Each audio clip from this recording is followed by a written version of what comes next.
What's good, everyone? This is your man Z, and welcome to a new episode of Passport to the Pros.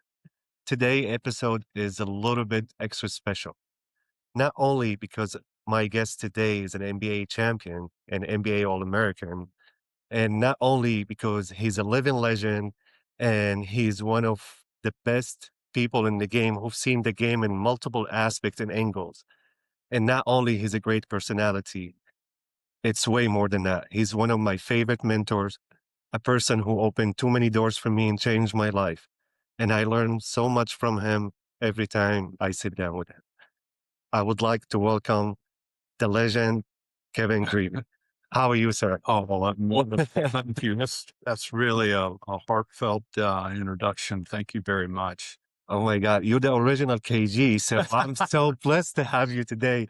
I'll share one funny thing. After I met you the first time, I was talking to my wife and she was like, "How was it?" And I'm like, "I want to be like him." Like, I was so inspired by you. The amount of knowledge you have and the way you have a great personality and even the way to deliver the advice and you give your touch on everything. I'm like, this is the person I really look up to. Well, So to have you today, it's a dream for me before anybody else. well, thank you very much. When I was a young man, like yourself, I had all these dreams and aspirations of doing things, accomplishing things. Now it's 73. I wake up in the morning and I don't have a lot of those anymore. All I got is memories. So you're a good listener, and we've had a lot of fun times together talking and putting up with some of my NBA stories and some of the stuff that I've done. And so it's nice to have a sounding board that appreciates some of the things that we talked about. Of course, of course. Also today we have Mike, our producer. Mike is a great addition for our podcast. He always keep me on track because I get distracted with all the stories. But really the idea is to let people get to know you more. They know what they hear about you on TV, but I think you have so many things you've done in your career that worth put the lights on, hear it from you in your own word, and hear your advice. I was blessed enough to sit down with you and hear a lot of advice from you. So I want to somehow give my listener and subscribers the same feeling of how a person as Freddie calls you once. He say this person has wisdom of Moses. So I would Coming love from Freddie McNair, the all-time great tennis player. Yeah. It's good to have friends in higher places like Freddie, and it keeps you honest. Freddie not only beats the hell out of me on the tennis court, but we have a lot of fun times talking about our parallel journeys. Right. And I'll start with this. In fact, you met Freddie, and I never got to know his dad, his family, but after him telling me how he grew up, I was like, oh my gosh, Freddie, that's where it started for me too. When I was a kid, someone said, Kevin, how do you become successful? And this is silly, but I said, be born in a loving family with parents who really love you and help you and guide you, because we need that as a youth.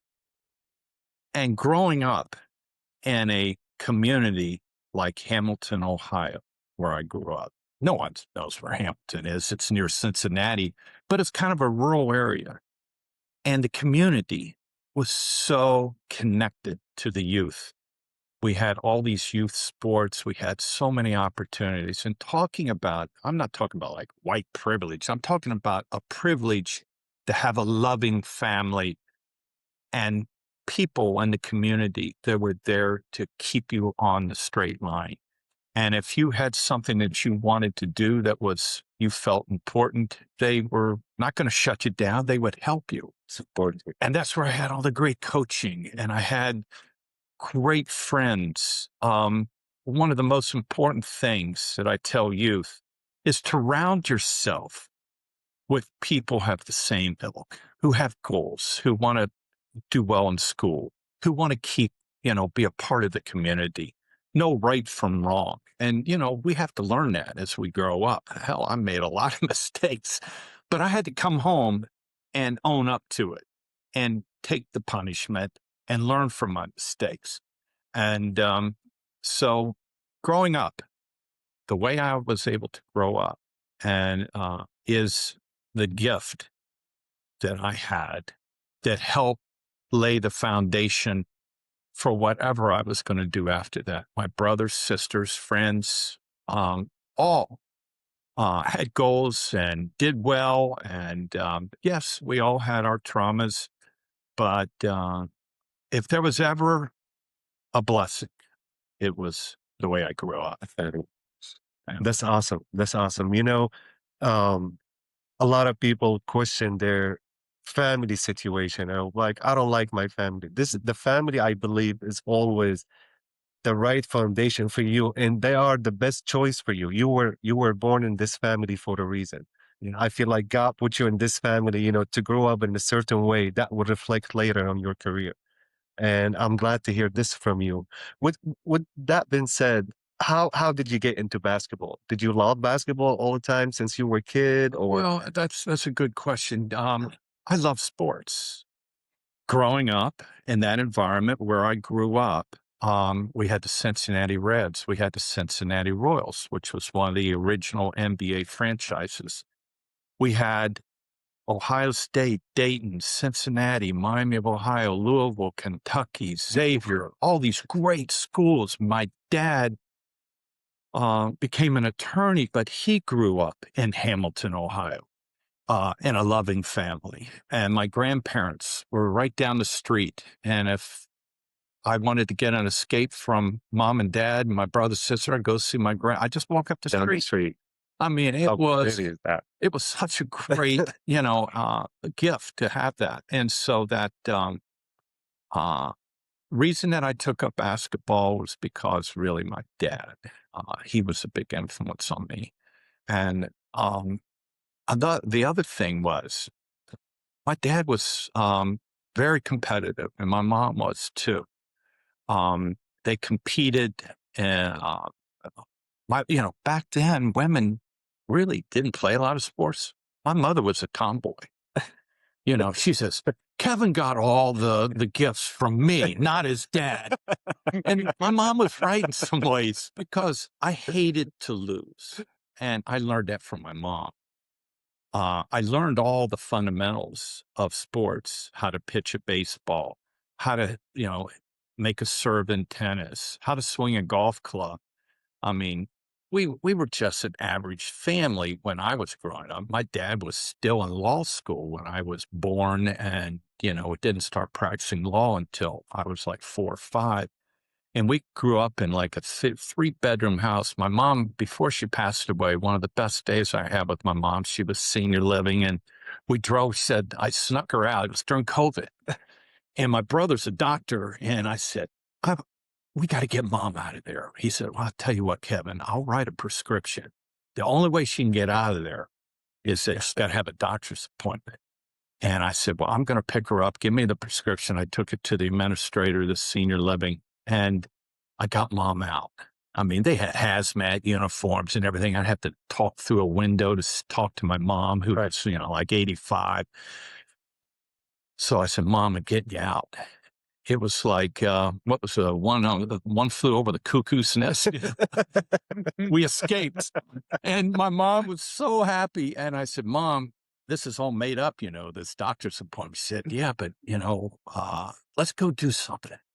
I said, well, let's just take a ride. So we went to all the houses that we grew up in. I couldn't believe this little shack that I grew up in. And I thought I was rich, because I had 3 meals a day and a bed that I'm sharing with my brother.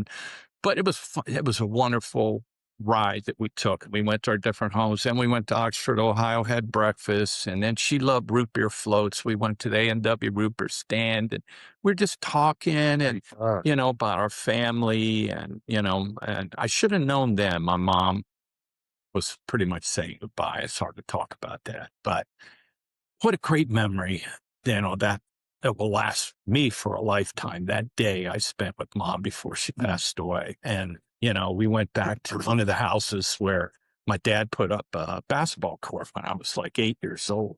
He said, Kevin, I remember shoveling the snow.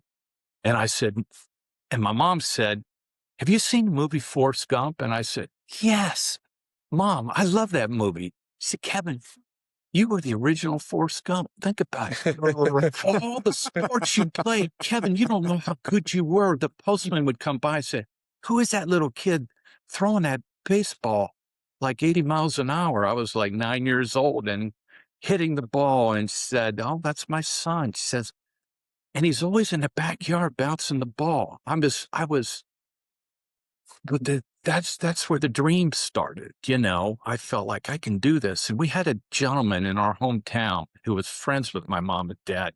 His name was Joe Nuxall. You probably don't know this name, but you got to Google Joe Nuxall. He's the youngest player to play professional baseball. He was 16 years old.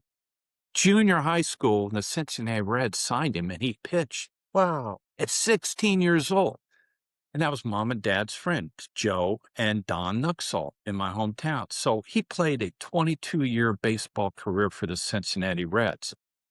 And he was friends with my dad. And so he would come over and they'd drink a beer. And I'm like, Dad, is that the baseball pitcher for the Reds yet? Can I get his autograph? And he's, no, you can sit on his lap and talk to him. Oh, even better. And I was like, what? So Joe Nuxall was my first role model. And I didn't know it, but I was learning so much listening to my dad talk to Joe Nuxall and talk about the baseball season and his teammates and the challenges he had. He was a left arm thrower. I was left arm, Mm-hmm. lefty. And then I became friends with Kim Nuxall, his son, and he was on the same Little League team. So I'd be pitching a game when I was 11 years old. And if Joe, they only pitch one every 4 to 5 days. Right. Joe would come to the game. I got a baseball major leaguer watching me pitch. Now, he probably wasn't watching me, but I thought he was. He was watching his son, playing shortstop. Still. But anyway, it made it real for me. So my dream, I told my mom, I said, Mom, I'm one day, we were just in the kitchen and she was making me a lunch. And I had 5 brothers and sisters. So it was, she was always on the stove. Right. And I said, Mom, I thank you so much for doing this for me, because I'd come in late and she just threw a sandwich together. I said, you know what I'm going to do for you, Mom? She said, what? I said, I'm going to buy you a fur coat. When I was 10 or 11, I thought that would be the nicest thing I could do for my mom. And I said, I'm going to buy you a fur coat when I become a Major League Baseball player. And she said, wow, well, Kevin, that would be awful nice. I don't wear fur, but if you bought it for me, I would I'll wear it. And I said, well, that's just between you and I. I'm going to do that for you someday. And then, all these sports I'm playing, and then basketball, all of a sudden, and I was good at all these sports. Right. I was, Forrest Gump. He was Yes. good at everything. Yes. And you're lefty. Lefty, And always lefty. good. My dad and I would drive around and we would go to those schools that I mentioned at the top of this interview. Back then, you couldn't watch them on TV all the time. And so we would go to the games for a $3 or $4 ticket. And then when my dad became an attorney, the first thing my dad, when he was able to, before he bought Mom a bedroom set, or he bought season tickets to the Cincinnati Royals so we could watch the Boston Celtics and Wilt Chamberlain and Bill Russell. The priorities. Oh, and my dad said he only had 2. Well, he would take my mom most of the time. And I'm like, Dad, if, Mom can't go, I really want I would help. So I started going to the games, and its tickets were right behind the bench. And in fact, I was watching last night, I pulled up online the 1966 NBA. It was a retro game, and it was the Boston Celtics versus Cincinnati Royals, Game 5. I was not at that game. I was at Game 1 of that series. The same period. And the Celtics beat the Royals in 7 games. But I went to the Cincinnati Guards, and I was experienced the highest level of basketball in the world. Back then, they had double headers at some of the venues. Right. half of the NBA was playing in that city. Oh, There were only okay. 8 NBA franchises. So I'd watch the doubleheader with my dad. We'd watch the game. I'd always say, "Dad, do you think I can meet the players? Can I?" And so my dad was nice enough, let the crowd disperse. Here's Wayne Embry, Jerry Lucas, Adrian Smith, Jack Twyman. And I was just calling them by their names. And I was like, "Dad, how can I be an NBA player?" And I said, "I'm so skinny. I'm so small." He said, "Well, you just keep progressing." He said, there's 3 ways to learn the game. He said, "You can do it by action, playing, which you do every day. Right. You're shoveling the snow. I can't even get you in for dinner. Your mom and I are worried about you sometimes." He said, you can do it by action. You can do it by reading." And my dad would always get me books. Oscar Robinson was my favorite player growing up, and he was the greatest, the Big O.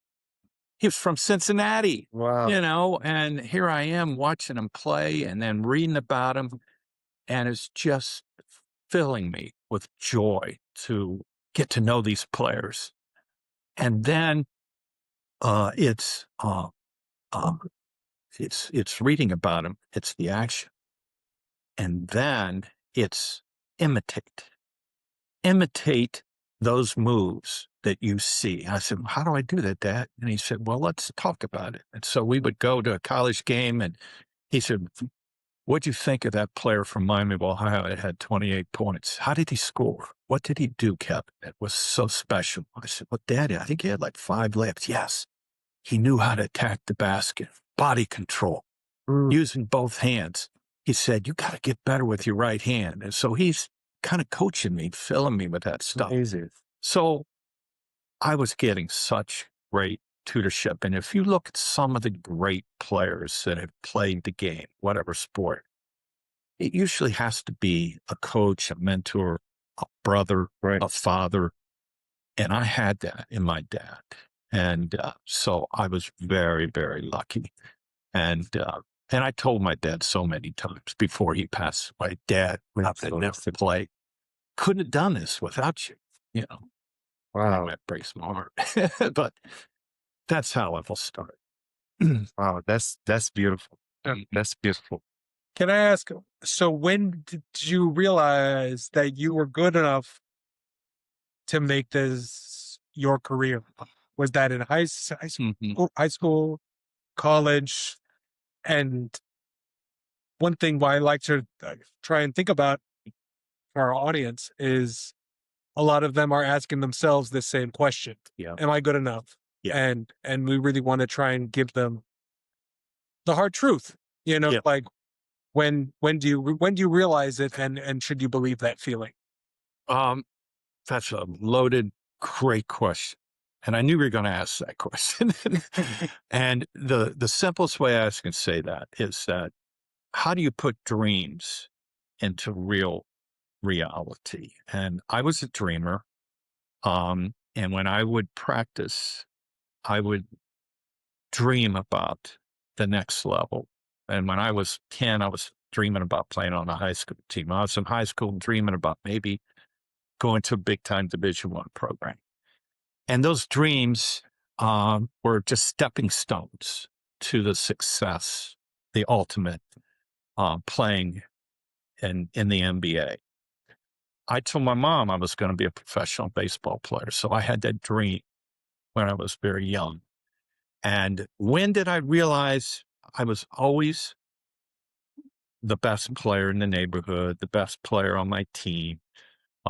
Because I worked so hard for it, Mike, and I put so much into it. And I had this desire to want to be as good as I could be. I would say prayers at night.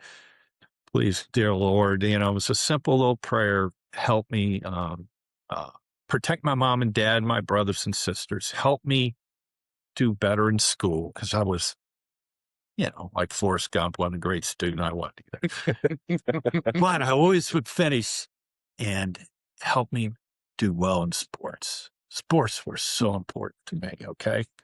It was my identity because I was a bit of a nerd. My older sister was so smart and beautiful and popular, and I was a year behind her, and I wasn't I couldn't live up to be like my sister. I had to be myself. And what was I going to be? Well, sports gave me an identity and gave me confidence in myself and made me feel worthy that, I could be something special. I had special parents, friends, and so I'm going to skip way ahead now. When did I really know that I was world class and I could play in the NBA? It's that I had to play against NBA players. Okay. You might think you're the fastest gunslinger in the West, but until you meet another one and then you beat that guy and you survive that draw, Right. you're pretty good. That's what happened to me. I was at University of Kentucky. Now I'm skipping ahead, Right. from my journey in high school, Kentucky. I was a freshman at Kentucky. Freshmen were not eligible. And I was on an undefeated freshman team with 5, 6 other guys who were just like me, driven, high school All-Americans, player of the year. My team at Kentucky had player of the year Indiana, Mike Flynn, player of the year Kentucky, Jimmy Dan Connor, Bob Guyette, player of the year in Illinois, and me, player of the year of Ohio. Wow. So 4 of the 7, we were the best players in our state. And Adolph Rupp was the head coach, and Joby Hall recruited us. Those practices were so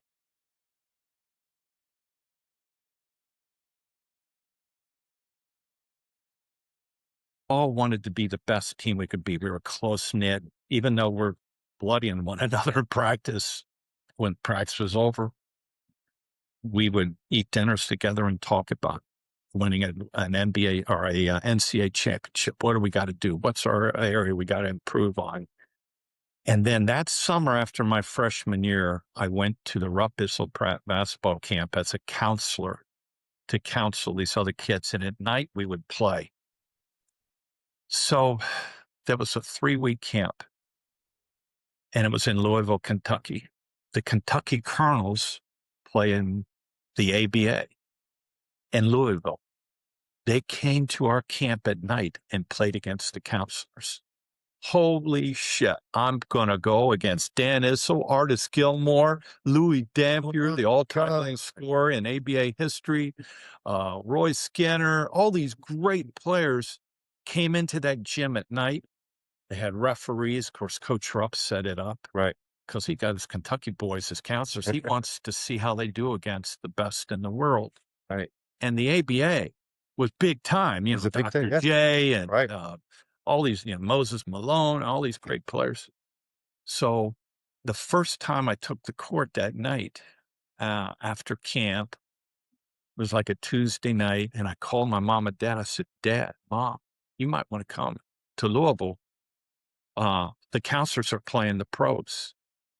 And they said, really? How's that? And I told them about it. They said, well, good luck. We can't drive to Louisville today, Right. but call us up after the game. I'd like to hear how you do.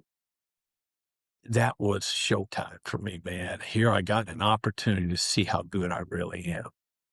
And I played really well. Oh, Okay. I have played no doubt. really well. In fact, I exceeded. I was like, hey, these guys aren't that good. I'm thinking, I'm like, the competitor's like, shit, I'm going to dunk on Dan Issel if I get a chance. I was like, here's my opportunity. Mike Pratt, who was a Kentucky All-American, who was small forward, he was guarding me. He's known as a lockdown defender in the ABA. That was his calling card. And he said, I got him. And, he was all over me, man, like white on rice. He was all over me. That's the highest respect. Yeah. And, but if I could ever get open and catch the ball, I'm going to get it. I'm going to take it. And I did.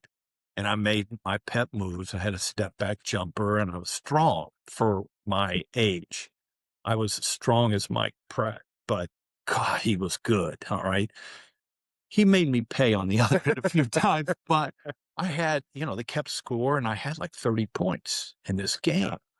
And when it ended, the ABA team beat us by about 7 or 8 points, but it felt like a victory to me personally, Right. that I was able to do this.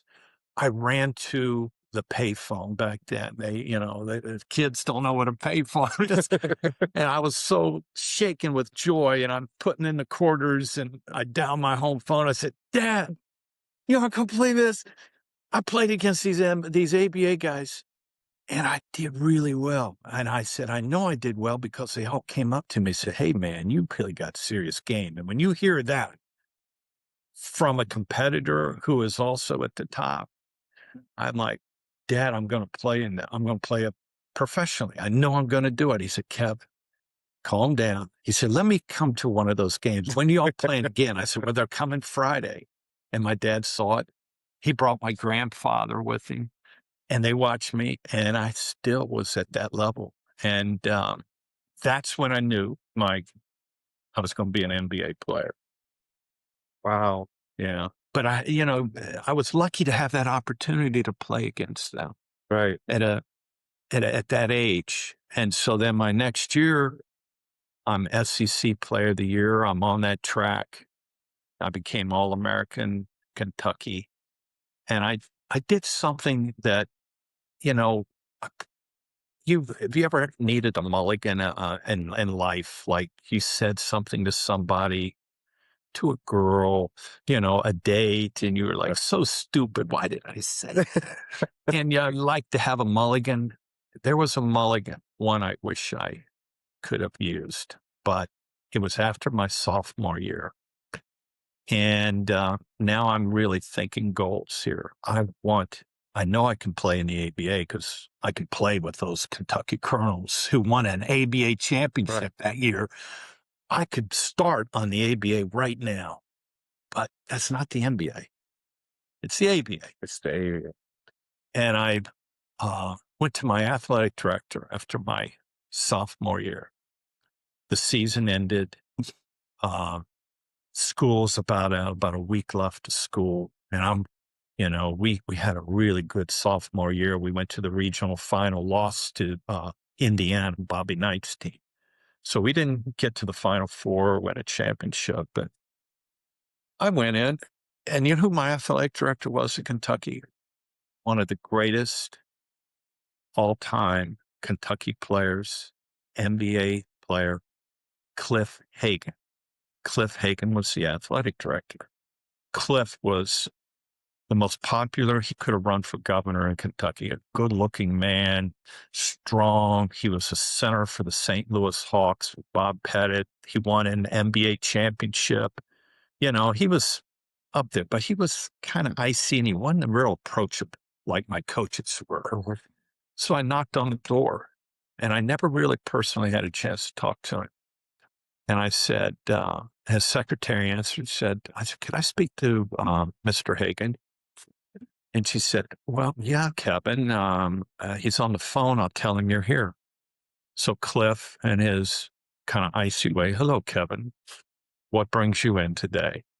And I said, Cliff, I just, I'm finishing up the year. I'm going to be here this summer, working on my game. I want to ask a question. You play me with the Dallas Chaparrals and the St. Louis Hawks. You were a great player. You think I could play in the NBA? Do you think that there's a chance? And he had these glasses, and those glasses just kind of fell down his nose. So you're coming in here thinking about NBA, not thinking about winning an NCAA championship. You got these personal goals that you are getting in the way of your team goals. And I'm really affronted by you coming in here. He just leveled me. I wasn't expecting that, but he was probably right, and it's the first person I ever shared those inner thoughts with, other than my mom and my dad. Never to my teammates did I ever talk about, man, I'm be an NBA. No, I only talked about team and our goals and all that stuff. Right. I was brought up not to ever brag or think outside the box to people you shouldn't be. But I felt like he would be a good resource. And he belittled me, and he really shot me down. And of course, when I left his office, I was mad as hell. I said, "That's a bitch. Why did he do that to me?" and I told my dad, and my dad at first was like, well, you have to see his side of things. He represents Kentucky. And so my dad let me think about the other side a little bit. But I held a grudge against that man for a long time. And I had to play 2 more years of Kentucky for Cliff Hagan, basically. Never did I ever go in that man's office again. Had nothing to do with him. And I made it on my own, got drafted by the Washington Bullets in the first round. And and then accomplishing some things. And then one day I was at Kentucky and I knocked on his door. And this time he had a little bit of a smile on his face. He wasn't as rude as he was. And he said, hey, Kevin, congratulations. You guys won the championship. We were so proud of you representing Kentucky. He said, to see you players who have graduated and gone on to the NBA, you make us proud. And he broke the ice, and I broke the ice by going in there. And I went in there to thank him for what he said to me. I said, I held a grudge against you, Cliff, when you said that. And he said, Kevin, I know I nailed you between the eyes, but I wanted you to think now, think in the now. And I never heard anybody say that. And don't get ahead of yourself, get over your skis, And I said, God, I needed that. That was great advice. But my fear from what you said to me helped me Get to where you are. my anger. Right. But then I started realizing you were so smarter than me, and you put me in my place when I needed to be put in my place. And not everybody could do that. But he was a man of stature, and he did it. So sometimes, it's hard to hear certain things. Now, if he would have said, Kevin, you have no chance of playing in the NBA. Right. That's different. Right. It's a whole different ballgame. Right. What he told me was, you stay in the present, you work on your team skills, stop all this individual stuff. Your individual goals could get in the way of our team and what we're trying to do. So it was great advice. It's great advice, of course. But it was hard to hear. Well, always the good advice is always the one that hard to hear, That's a good but sometimes I think it take that person to give it to you straight up. Yeah. Okay. And like you said at the beginning, it like put that fire, and that fire fuel your success. But then you look at it, well, wow, no, that was probably the best thing I heard at that time. Yeah. Well, before I move on into the NBA, time, your NBA time, why Kentucky? I really wanted to know why. Oh, man. Well, my mentor. I mean, it's a great school, no Yeah. doubt. But why was Well, the you? most important person in my life at that age when I was in high school was my dad. And my dad played at Xavier. So that's where I wanted to go when I was thinking in the backyard, shooting baskets, hour after hour after hour, visualizing myself playing on the high school team. And then when I was in high school, visualizing playing for one of these big time programs in Ohio. Xavier was really good back then, as was those other schools, Cincinnati, Dayton, Miami, Ohio State. That's where I was going to go to school. I'm an Ohio boy. I'm going to one of these schools. My high school coach went to Miami. My dad went to Xavier. One of my teammates, when I was a sophomore, he was a senior. He went to Dayton, and my mom went to Ohio State. So I'm going to one of these schools. Right. So that's where I was going. And all the way up to after my senior year, Kentucky hadn't recruited me. But I had a teammate. His name was Jim Duff. He was a walk-on the high school team. He wasn't a great player, but he, because he was just such a fine person, a real good student, friends of all of us, the high school coach saw something in Jim Duff and put him on the team. And Jim hardly ever played, but he's from Kentucky. And his dad, Cecil Duff, was a huge Kentucky donor, sponsor, loved Kentucky, and was getting annoyed this is the player of the year of Ohio. How come Kentucky's not recruiting Kevin? Right. And he went to the school and knocked on the door of the assistant coach, Joe B. Hall, and said, I'm Cecil Duff. Yes, Cecil, we know you, and this and that. And then he said, Hamilton, Ohio has the player of the year of Ohio. We have recruited players from Ohio over the history of Kentucky. What's wrong with Kevin Grevey? Why don't you like him? And he said, well, we do know who he is. One of our assistants went to one of his games at Cincinnati and saw him play. We'll think we'll pay a visit. Sure enough, they did come. And it was my senior year, and it was my last regular season game.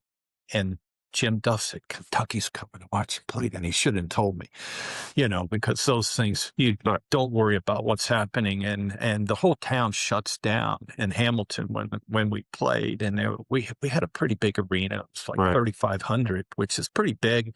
And it was packed. People had to get there early for the JV game to have a seat. General admission, And so there was this blocked off area, and they had these ropes, and it was like for like a little square. And Jim, we're warming up. Jim says, that's going to be the 101 club's coming, and Coach Hall's going to be here, Kevin. And I'm like, all right, Jim. Thank you for Sure that. enough. And we're playing our city rivals. So my mind is not on these Kentucky coaches and all those. They call them the 101 club.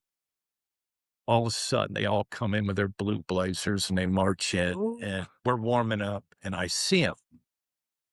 Never in my life in a game, not in game 7 of the World Championship, not in my high school state final, not in the Kentucky, did I ever start doing this.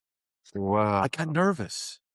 I really did. What's wrong with me? Because for Kentucky to come in my high school gym, that was a big deal. All right. And it was kind of unexpected. And Kentucky was a star way out here that I didn't really focus on. Right. I was focused on my network of those Ohio schools. I played so badly.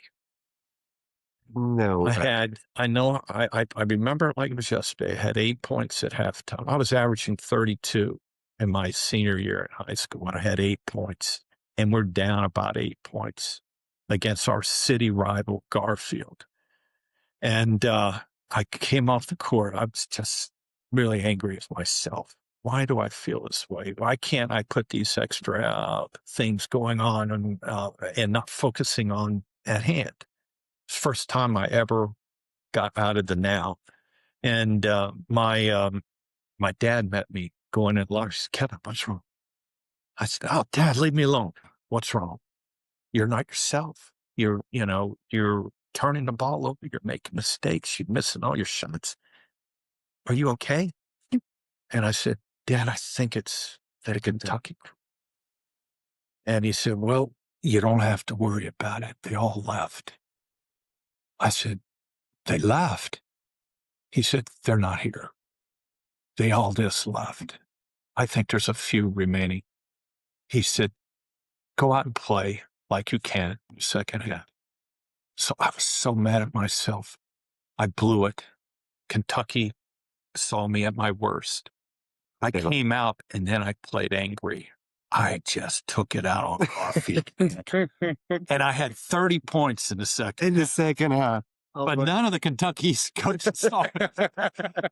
And I was so mad at myself for failing at that moment. I never failed. It was the first time I ever failed, but I had stage fright and I couldn't control it. So my anger took over the stage fright, and then I played like I was capable of it. And when the game ended, I was in tears. I was so upset. And my mom, of course, hugs me. God, I got into you that second half. You were unbelievable. We're so proud of you. And I thanks, Mom. Thank you. I said, Dad, I blew it, didn't I? He said, Coach told me, he said, they were sorry that they affected me that way. They could see something. They could tell. Right? They could tell. And he said, have Kevin call us when we get back to Lexington. We want to talk to him. And so I did. And they had already heard from Cecil Duff that Kevin set a halftime record that you miss for scoring at a halftime. And, he was back to himself. And Coach Hall offered me a scholarship on the phone that night. I said, Coach, how could you offer me a scholarship? I'm so horrible. We know what you are. We've seen all the film. We know what you're about. And so What a roller coaster. I was able to sleep that night. My gosh. From the first half to ending up with a scholarship a few hours later. That's crazy. It is crazy. Yeah. The emotions and the journey and all those kind of things are still fresh. Yeah. Things are important. It's great. Those memories stick in mind always, right? Yeah. Well, NBA, you made it. How did you how did NBA came to the picture? How did you get drafted? Everything, if you would share those times. Yeah. Well, that was the ultimate dream and goal that I had.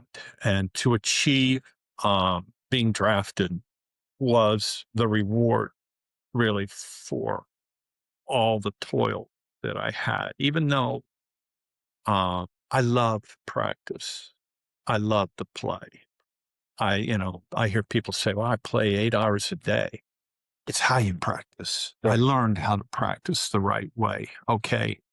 And it's easy to play 8 hours a day at the Y or at the community center.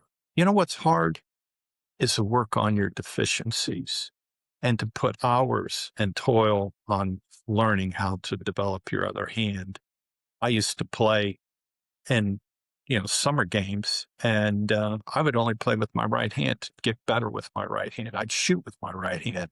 I knew I could do everything with the left. I got to get better. And so working on that, or working on my ball handling and becoming a better IQ player, learning the game, the inner parts of the game. I had the fundamentals. I had a sweet jump shot. Right. But if I'm going to go to the NBA and achieve in the NBA, you got to have it all. Adam said, you're one of those people, when you see the ball in their hand, you just know he got that touch. It's just so smooth in his hand. Yeah. So yeah, I can imagine, like, your left hand, you had no problem with. Yeah, I play inner games, with myself, and I would get angry on the practice court in the backyard, or when practice would end, I would work on my shooting was always my carrot, my entree into big time basketball, because I had a great stroke. I never ever not work on that. I would always use that as the most important part of my game, but I had to develop all these other things, that I had to get better at. And so getting drafted by the Bullets was the thank you for everything I did, but it's now another door. It's another opportunity.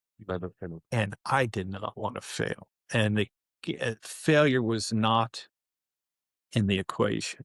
So how could I compete with the best players in the world, coming from this little rural town, being the Forrest Gump that I am? How can I make it? And big part of it's confidence. And I idolized I knew every player in the NBA. I don't know when we drafted players. In fact, we drafted a kid from Kentucky, a guy named Joe Crawford. And I was a Kentucky graduate, and we're sitting around the table, and we bring Joe in. We drafted him in the second round with the Lakers.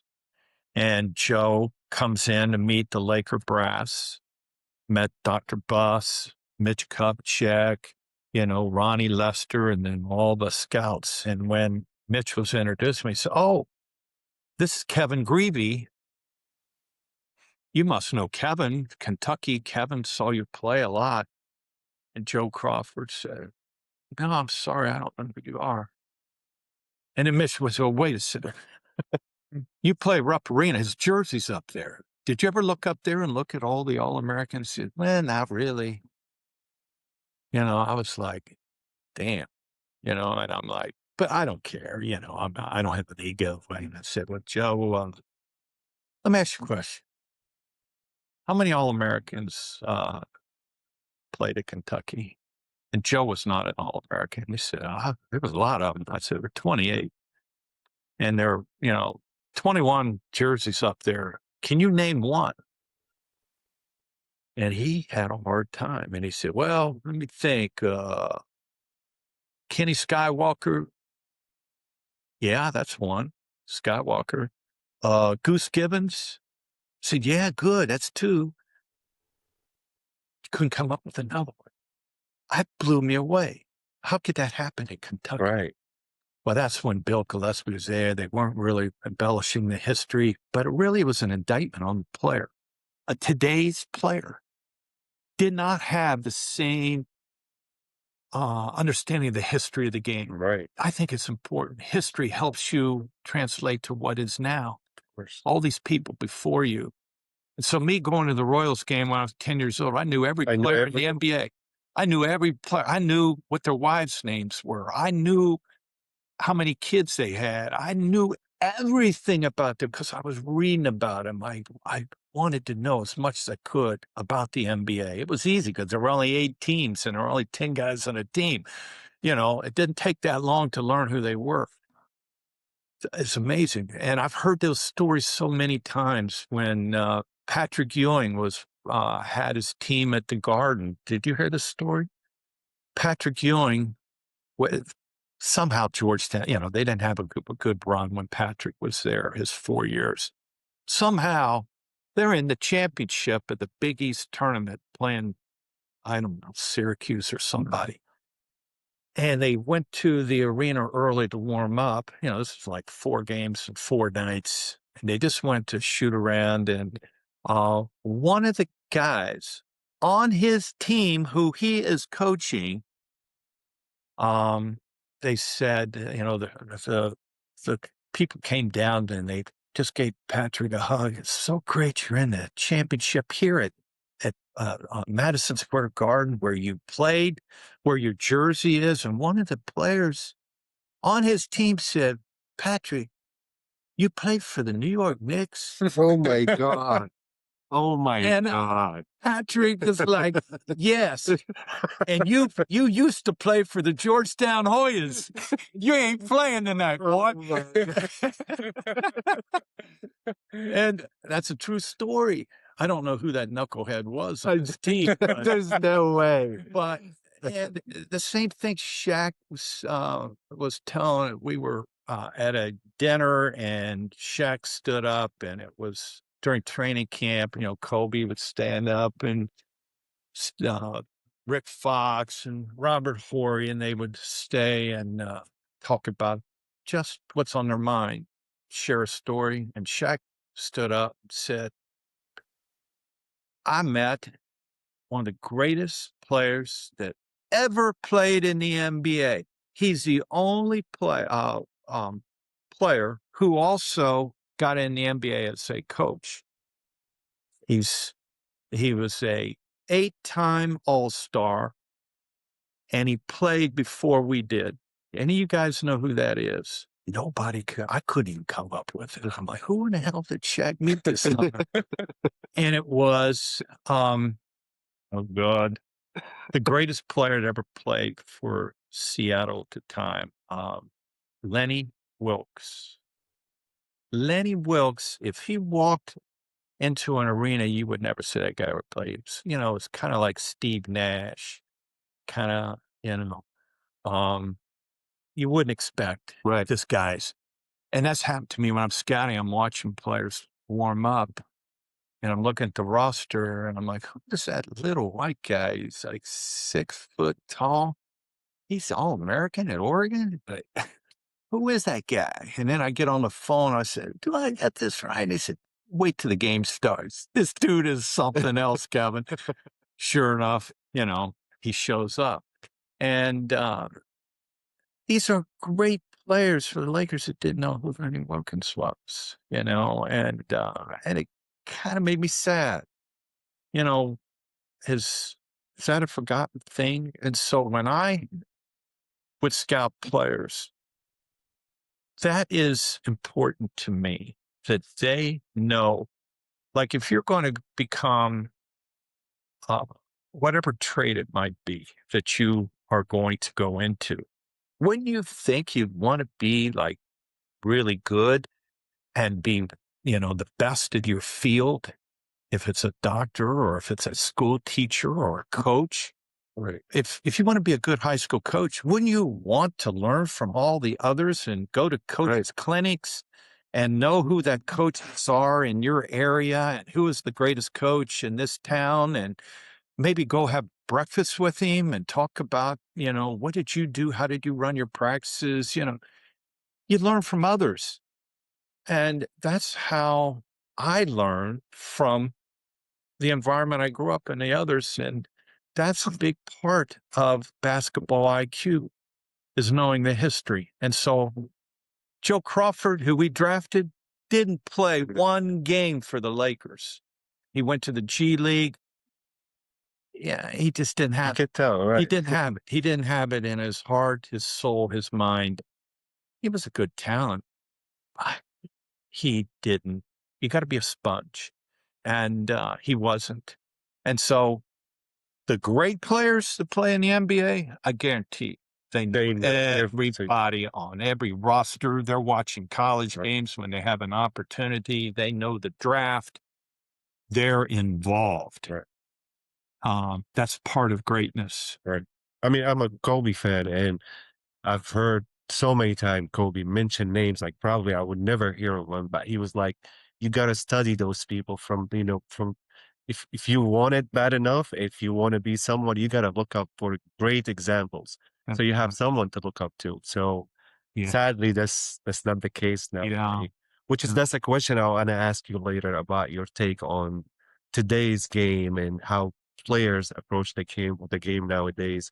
But before we go there, would you share with us a little bit about the memory of your championship year? Mhm. How what's the most thing you remember the team had that contributed to win the championship? And what's your take from those times? Well, the will to win is huge. Okay. That is the driving force against other teams that are as good or better than you. Who has the biggest will to win? And if you have a will to win, that means you're going to practice perfect. You're going to play at the highest level that you can play.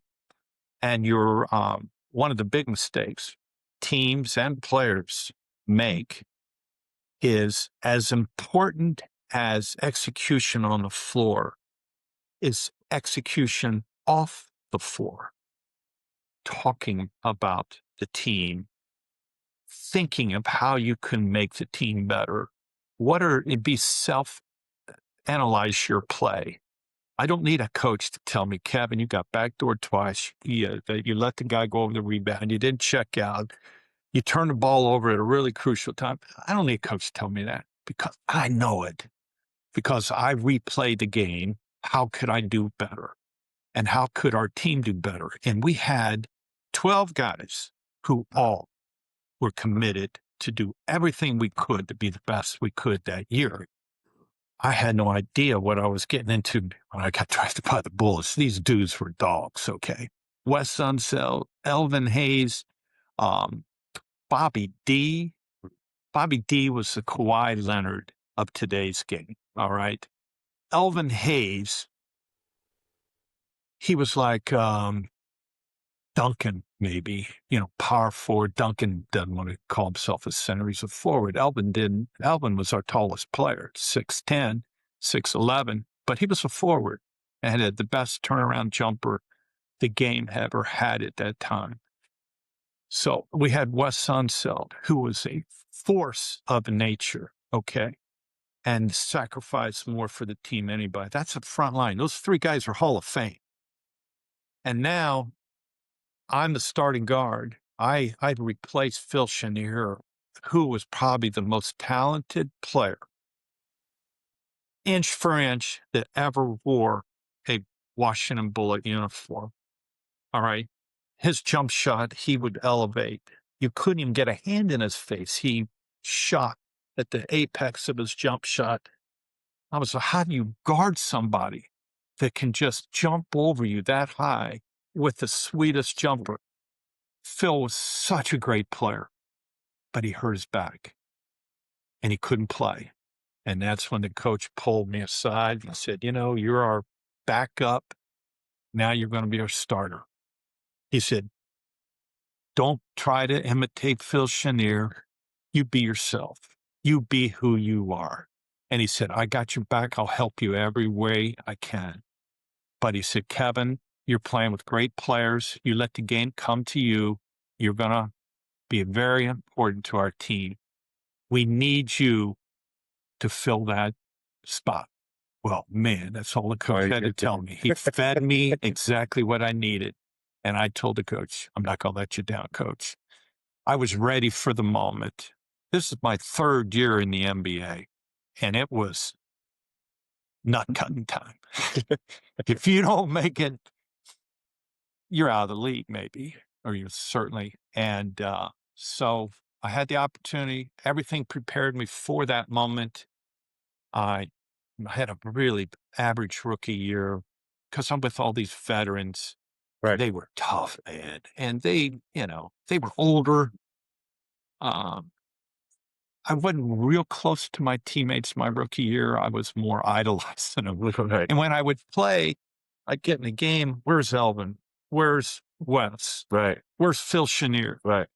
And I remember Bob Ferry. It was like we would, after a game, I'd go into Farnsworth in Landover, Maryland. It was a local watering hole, and I'd have a beer, and I'd see Bob Ferry at the bar. And I remember guys saying, man, don't ever talk to Bob Ferry after he's had a few beers. You do not want to do that. But I like something to, he drafted me, and I didn't want to let Bob Ferry down. And I sat next to him. I said, Bob, let me buy you a beer. And he said, all right. And he's like, Kevin, you're not the guy I drafted. What's going on with you, man? I'm like, ooh. It's like Cliff Hagan. He said, you're the best fucking shooter on the team. Why aren't you shooting? Well, you're not taking it. I said, well, Bob, I'm playing with Elvin and Wes. I don't want to. He said, don't worry about them. You be yourself. Shoot the ball. I drafted you to be a shooter. You're a great scorer, Kentucky. Come on. And I'm like, all right, I'll listen to you. Well, it took me a while to get my confidence. Right. And it's a chicken and the egg. How do you get confidence? You're playing like shit. But, you got to play better to have the confidence. And I just couldn't get that. I just couldn't get going. But I had this one moment my rookie year when everybody was hurt. We're on our West Coast trip. And Casey Jones was my coach, Celtic great. And he never called me by my name. It was Rook. Hey, Rook, you ready to play? I'm like, this is like in March. I've had a hit rookie year. I said, hell yeah, I'm ready. Cac, we called him Cac. I said, Cac, I'm ready. He said, well, you better be, because we only got 7 guys tonight. We're playing the Portland Trailblazers, Bill Walton, they had a great team. And so I started, and it just came. It was like playing a Kentucky game. I had like 22 points at halftime. Oof. But here's another mulligan I messed up. I'm feeling so good, baby. I'm in the NBA. I just got me 20 and a half. I'm thinking really good. And we come out the second half. We warm up, and Cac gets us all together, and I'm with Wes and Elvin, and You feel I got my warm up off, baby. I'm playing. I'm starting the second half. And then Cac he was like a player. Hey guys, what do you want to come back with? And I said, let's do a 2 down. Two down was my play. Two downs where the big guard, they got a screen West, screen Elvin, and I'm under the basket, and I just peel off one of those screens, take the catch and shoot. And Elvin says, do you believe this rookie? Calling his own plays now. The man gets 20. He thinks he's all pro. Can you believe that? Hey, coach, can you believe this rookie calling his own plays? He shut you down. Oh, he shut me down. Man, I just wilted. I felt like, oh, man, why did I do that? Why did I say that? And he just stole all my good vibes. And, Hilarious. yeah, but that's, as part of growing up. Right, But right. Elvin shot my ass down. Never forgot that. Can I ask you a little bit to give us a few words about Wes Unseld? Because I feel he's underrated, similar in sort of the younger generation, not knowing who he is. Yeah. I think he's the only player agree with that Kevin. actually got Rookie of the Year and MVP in the same year. Only two in the history, he and Wilt Chamberlain. Yeah. There was no underestimating Wes when he was playing. But, he never averaged more than like 11 points a game, never averaged more than 12 rebounds a game. Just won world championship, played hurt all the time. I saw him when he was at his prime, when he was at the University of Louisville in his early years, when I was going to the Royals games. One of the favorite teams I had was the Baltimore Bullets. Watching them play, I loved the Baltimore Bullets because of kind of the makeup of their team. They had Kevin Lockery, who was my size. I'm trying to imagine myself playing the NBA, 6'5" white guy, with all these giants and all these great world-class players. Kevin Lockery's doing it. And they had Jack Marin. He's 6'6", left-handed just like me. He's doing it. And they had Wes Unseld, and they had Jumpin' Johnny Green, Mike Reardon, Phil Chenier, rookie. I love that team. But the problem was they could never get by the Bullets, couldn't get by the Celtics.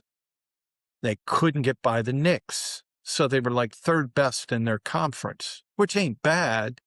And they did have an opportunity. They went to the championship against the Milwaukee Bucks, got swept. And then right before my rookie year, the Bullets got swept by the Golden State Warriors in 74. So when I joined them, I knew Wes was a great player. I didn't know how good.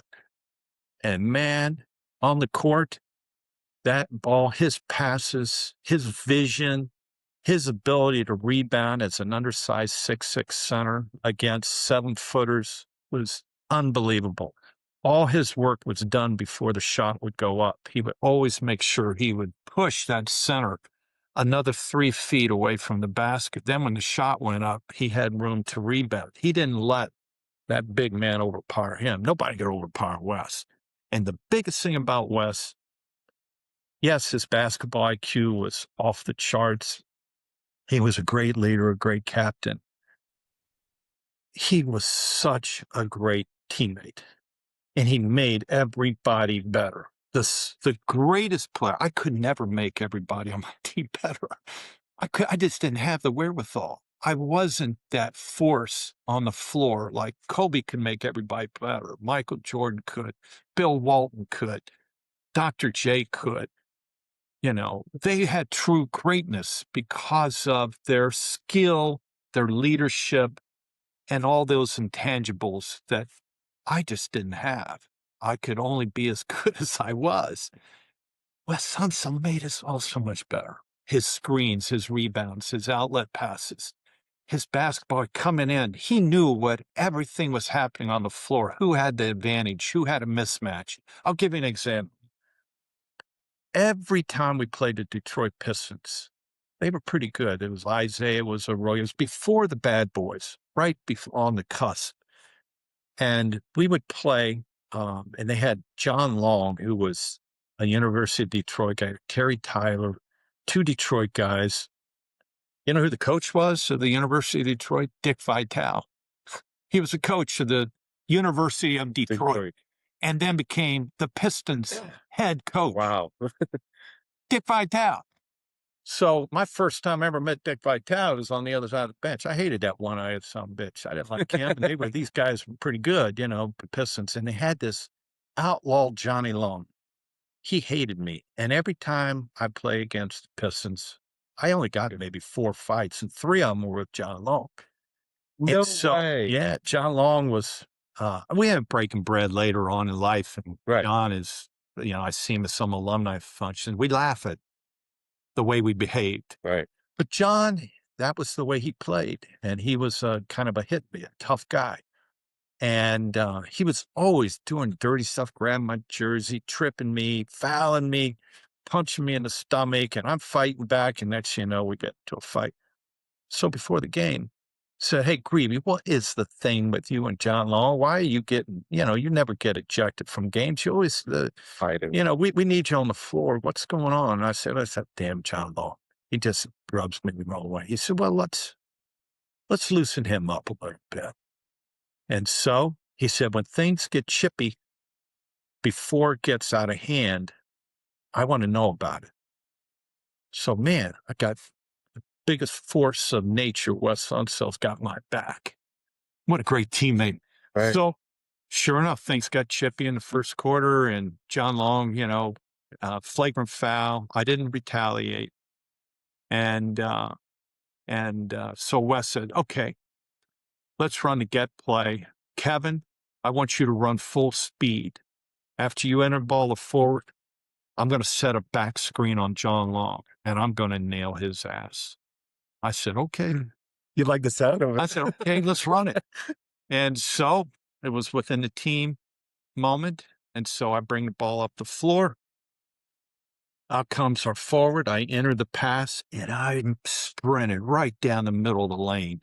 Set him up. And Wes had to step and do a moving screen. So he took the foul, and he moved over, and he just hit John Long so hard. John didn't see it coming, took all the air out of his lungs, dropped him on the floor, called foul on Wes Unseld.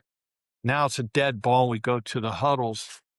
I said, "Jesus, Wes, you didn't have to kill him." He says, "You're not going to have any more problems." That's it. And so John gets up, and he's a tough guy. He didn't come out of the game. And we go back, and they're inbounding the ball on the side because we got a technical foul and a moving violation by Wes. Right. And I'm standing next to John, and he said, "So, Grevey, you got Wes doing your dirty work for you, don't you?" And I said, "I sure do, John." And I just smiled. He smiled, and never had another problem with John Long. Wow. That's the greatness of Wes Unseld. I love the guy, and and there were so many things like that he did for his teammates, and that's a great teammate. That bonds you together, and those things that happen on the court just make it closer. Wow. Great teammate. Well, that definitely take us now into yes. I think the 3-point line, I think that's something we definitely wanted to talk about in terms of you being sort of at the intersection of that huge change in terms 1980. that changed the game and changed the dynamic of how the game was played, but also, I mean, down the line. Yeah. Well, people ask me, what is the biggest change in the NBA? I can give you a lot of them, cheerleaders, tectonics going on in the arenas. That never happened. We had an organ that played, we didn't have cheerleaders. The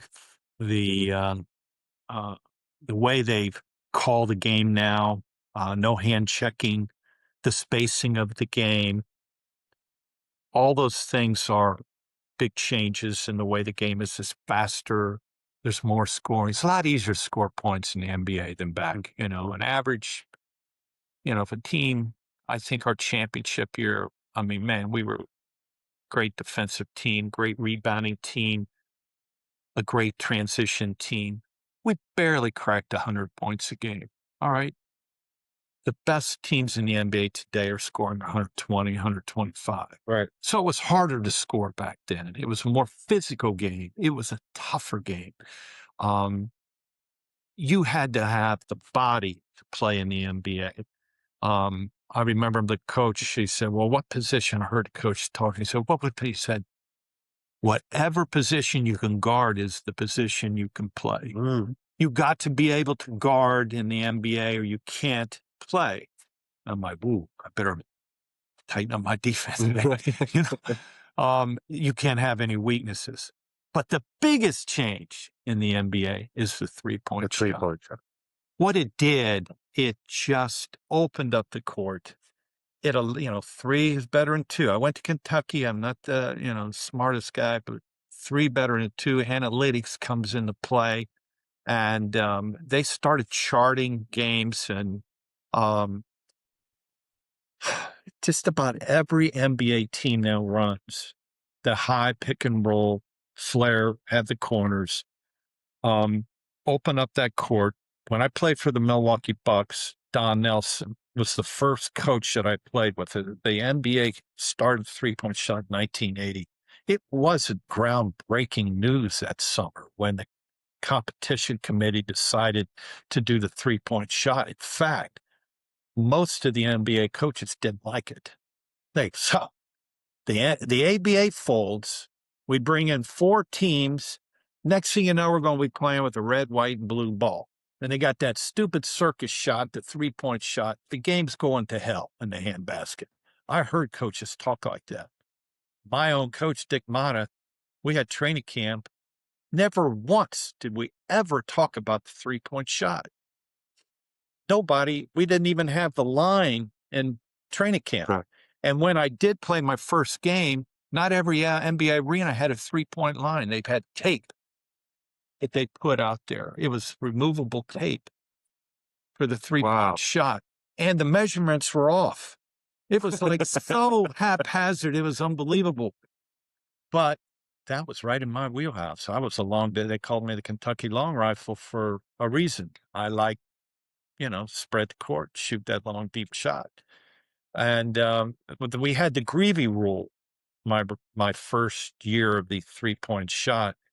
We never talked about it.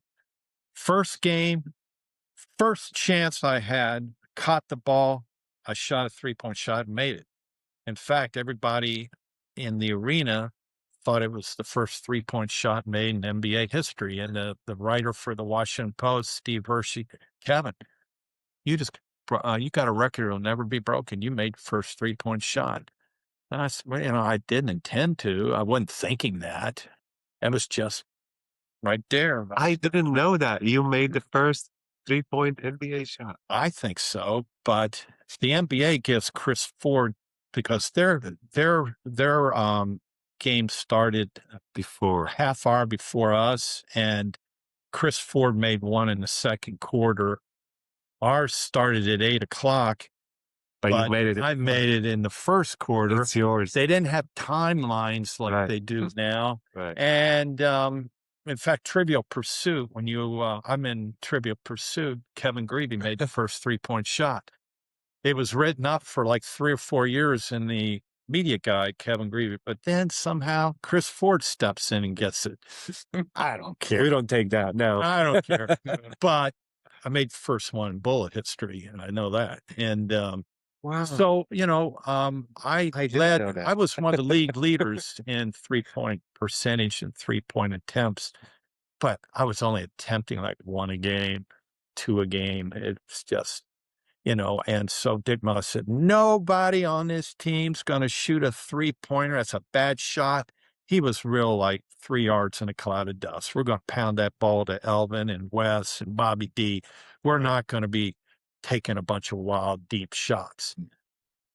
But he had a Grevey rule. If Kevin is open and he feels it, go ahead and shoot it, Kevin. Wow.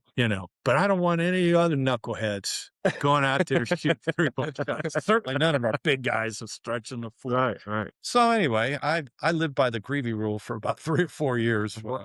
Bullets when that first came in, and I liked the shot, and I thought, I didn't know it was going to change the game the way it has. And I look at old films, and it was just packed in, man. Right. The game was so tight. 10 guys all in, this little circle. And that's how the game was played, in the 70s and 80s when I was playing. Even in the 90s, the game really didn't evolve until analytics. And the first coach in college basketball that took advantage of was Rick Pitino at Kentucky. And I would hear him speak at camps, and he was talking about all these percentages. I'd rather shoot 33%, from 3 than 50% from 2. And if you do the math, you're better off shooting. We do not want mid-range shots. All we want is that high pick and roll, spread it out. Different calls for, we called it open with the Milwaukee Bucks and Don Nelson, and we would just drive, weave, and then try to get in the lane, get a layup. If it's a contested layup, I want it kicked out to the corner, or the lob to your big man, or a little shovel pass or bounce pass. So we're going to attack the rim, try to get an uncontested shot at the basket. But if it's contested, Just kick it out. kick it out. Let's get our open 3. And Rick Pitino was first, took advantage of college, and then first that I thought in the NBA really was Don Nelson in my era. But it really, really started coming into play out on the West Coast when it was Steve Kerr was probably the best at it. And he would have 5 guys that could all shoot 3. Even Draymond Green became a 3-point shooter. Right. You saw Draymond Green playing college, you'd have never thought. You would never. I scouted him. Right. I just kind of like put him over here. That guy. Yeah. He's undersized, can't shoot. He's not a first, and he wasn't a first round pick. Mm-hmm. People miss on that.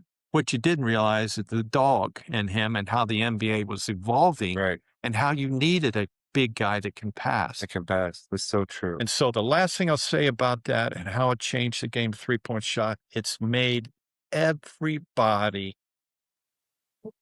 stretch the floor. Right. You've got to be a threat. And if you're not a threat, then you better be something special on maybe a shot blocker, rim protector. Right. But even a straight rim protector can't play 48 minutes, can't play 30 minutes, because that his man will be out there Shooting 3-pointers. So you put a great shooter on him. So it's a give and take in the matchups, but it's made every NBA player have to be able to put the ball on the floor. You can't be a specialist. You got to be able to drive. You got to be able to pass. You got to be able to be a better defender, because you don't have this cluster of people behind you. Right. You're alone on an island, man. Right. And this guy's shaking. What makes it hard back in my era, I could put a hand on him. Now you can. And I could, put a claw on him. Right. And make sure he ain't going this way. So the only way he can go is this way. And you would crowd that guy, put a hand on him, and force him a certain way. Now you have to Back up. yield, can't touch him. And now you see the great ball handlers, the Kyrie, Right. Everybody is a great Curry, defensive. who are the best at it. It's almost, you can't defend them anymore. And that's how they're able to score 40, 50, 60 points in a game. You couldn't do that in my era. The most points ever scored, ever, when I came into the league was 61 points. And that was Elgin Baylor with the Los Angeles Lakers when he had Wilt and Jerry West. And Elgin was the first high flyer that could score in the NBA. I remember watching him play when I was in high school. I'm like, oh my God, this guy's unbelievable. Today's players don't even know who Elgin Baylor is. Right. All right. The guy was all pro. He was great. 61 points. That was a lot. Nobody had ever put up more than that, other than, of course, Wilt's 100. Well, it's a different story. But, and he was different. He averaged 50, yeah, in 1960. So the game is a little easier for scorers, a little harder to defend. The game is more exciting than it ever has been. The game's in great hands. I used to think that, boy, when Magic and Bird and Michael Jordan retire, what's going to happen? It's only gotten better. It's only getting better. And here's the other big change in the NBA, Mike, is the international players that have come to the NBA. When I played in the NBA, I played 10 years in the NBA. We didn't have any international players. No internet. None. Okay. We traveled internationally in the summers. I traveled to China, Russia, Right. Israel, and Germany. places. And we would do coaches' clinics. Players weren't that good. And then the coaches started getting better, and the players saw an opportunity, and man, did the game explode. And the benefit has been the NBA. Now it's college because they're pros, NIL. And you know who's been hurt by this? Adam may have told you this when he was doing your podcast, but the European game has got diluted of all that great talent. Everybody want to come here. They're all coming here Right. making millions Right. when they're making a few $100,000, you know, playing for Serbia or playing for in the Italian league. They're making big money in Right. college. What's it's a little bit off topic, but I think it just came up. What's your thought on NIL? Like, do you think that much money hurting the game? Those are young kids, with so much money. What's your take on this? Where, if you think of corruption is about money. Gambling, corruption, Right. Stealing, fencing, gambling. Money can create a whole new bag of worms. And I've told a lot of NBA people, my biggest fear of the NBA, what could crash the NBA? What could, like a stock market crash, would be cheating, scamming, betting on games, betting on yourself, betting against yourself. Look what's happening in baseball. Pitchers throw bad pitchers. A pitcher, he's a all-star, a reliever or whatever, and he threw 48 bad pitches. Somehow they videoed it. Now he's, being indicted. We heard what happened to Terry Rozier, who, was on the team when I was with the Sharks. I was about to say he played when you were with Charlie. Oh, tough, great player, great teammate. Surrounded himself with some idiots and did something that's so stupid. I hope he's not indicted, but it's not looking good. All right. If these guys, it happened to a referee, about 10 years ago, NBA better be careful. That's the biggest thing. And you asked me, how do you feel about the money in the NIL? I worry about the locker room, about players. When I played at Kentucky, I loved my teammates. I mean, I would take a bullet for my teammates. We loved one another. Now, if I found out my teammate was making $1 million and I'm making $100,000 and I'm outplaying him, I'm getting pissed. It creates some problems for the team, the chemistry, and the coaches. It's got to be regulated. I think maybe pay them all, pay everybody the same. And if you leave early, you got to pay the money back. You got to have some kind of regulation. And you know who's really getting hurt by this NIL money are these mid-majors. You'll never see a George Mason go to the Final Four like they did in 2004, maybe. You're not going to see these small mid-majors. The best sporting event in America, it's not the Kentucky Derby, it's not the NBA, it's March Madness. That's when everybody, not even basketball fans, get into it and excited. What do I do when I watch I root for Kentucky and I root for the underdog.